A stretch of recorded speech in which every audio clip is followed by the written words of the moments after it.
मैंने एमबीबीएस किया है, मैं एमडी कर रही थी, जिसके दौरान मुझे लगा कि मैं यूपीएससी की परीक्षा दूं और इसलिए मैंने ये एग्ज़ाम दिया। अब आज मैंने जो भी इन पूरे एक साल में जिस तरह तैयारी की, जो भी मैंने सोचा करने का जैसा रिजल्ट आया, इन सब से जो भी मैंने सीखा वो मैं आप सबसे शेयर करना चाहती हूँ, मैं बताना चाहती हूँ आपको। मुझे पता नहीं आपको कितना इससे फ़ायदा होगा, लेकिन अगर आप में से किसी एक को भी इससे थोड़ा सा भी फ़ायदा होता है तो मैं खुद को बहुत खुशकिस्मत मानूंगी।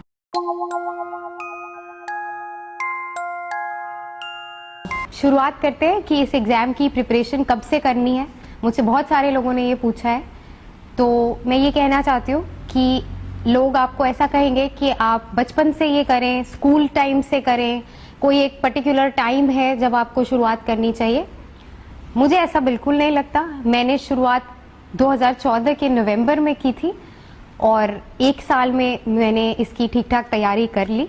तो मैं आपको यही कहना चाहती हूँ कि आपको जब भी लगे कि आपको ये परीक्षा देनी है, आपको लगता है कि आप ये कर सकते हैं, आप बिल्कुल इसमें जुट जाएं। उसमें आपकी उम्र कितनी है, कितने साल बचे हैं, कितने अटेम्प्ट बचे हैं, इनका कोई आप इसका ध्यान ना दें। और अगर आपको लगता है कि आप मेहनत कर सकते हैं तो एक साल भी बहुत है। मैंने एक साल ही मेहनत की है। अब शुरू करते हैं। तो सबसे पहला एग्ज़ाम, जैसा कि आपको पता ही होगा, प्रीलिम्स होता है, जो अगस्त के महीने में होता है पिछले 2 साल से। दूसरा एग्ज़ाम इसका मेंस होता है, जो दिसंबर में होता है। और अगर इन दोनों में क्वालिफाई हो जाए तो इंटरव्यू होता है, जो प्रॉबेबली मार्च से मई जून तक चलता है।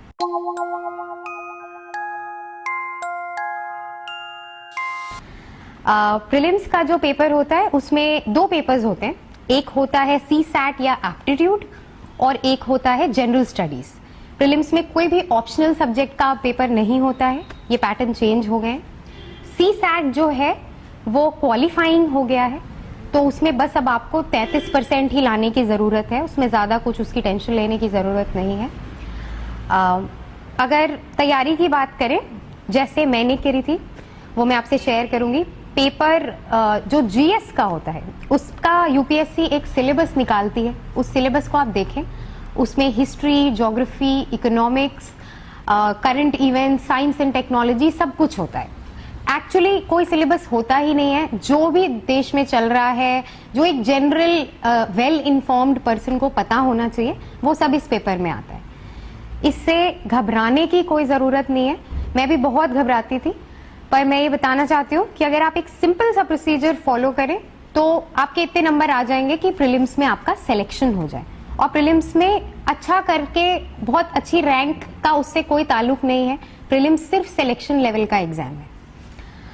हिस्ट्री, ज्योग्राफी, इकोनॉमिक्स, इन सब के लिए कौन सी किताबें पढ़नी है, इनमें मैं बड़ा ही बेसिक सा आपको बता सकती हूँ कि स्पेक्ट्रम की मॉडर्न हिस्ट्री एक किताब है जो बहुत इंपॉर्टेंट है हिस्ट्री के लिए। ज्योग्राफी के लिए आप NCERTs पढ़ सकते हैं क्लास 6 से 12 तक। और इधर उधर अगर आपको थोड़ा और जानना है तो आप GC लियोंग भी पढ़ सकते हैं, बट उसकी उतनी ज़रूरत नहीं होती। और इकोनॉमिक्स के लिए अगेन आप NCERT के 10th, 11th, 11th and 12th की किताबें पढ़ लें तो वो मोर देन इनफ नॉलेज है। इसके अलावा जो करंट इवेंट्स है उसके लिए आपको न्यूज़पेपर पढ़ना ही पढ़ना है। और मैंने सिर्फ एक ही न्यूज़पेपर पढ़ा था जो द हिंदू था। आई थिंक बहुत सारे लोग और भी न्यूज़पेपर्स पढ़ते हैं, वो आप अपने कन्वीनियंस के हिसाब से देख लें। उसके अलावा जो साइंस एंड टेक्नोलॉजी और स्पेस और डेवलपमेंट्स और ये जनरल बातें हैं, वो आपको न्यूज़पेपर के अलावा कुछ भी पढ़ने की ज़रूरत नहीं है। मैंने तो नहीं पढ़ी थी और उसमें ज़्यादा टाइम वेस्ट करने की भी ज़रूरत नहीं है। मैं यही कहूँगी कि प्रीलिम्स और मेंस की तैयारी आप साथ साथ करें।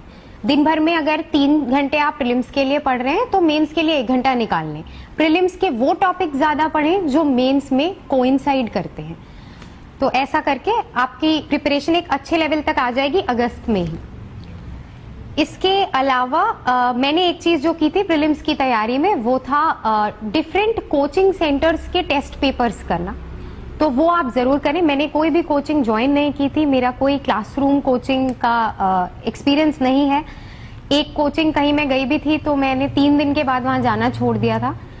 इसलिए मैं ये कहूंगी कि आप एक बार दिल्ली जाएं एग्जाम के 2 महीने पहले, और जितने भी कोचिंग सेंटर्स जो फेमस हैं उस साल जो चल रहा है, जो टॉपर्स बोलते हैं, उन कोचिंग सेंटर्स के पेपर्स लेके वो पेपर्स घर पे करें।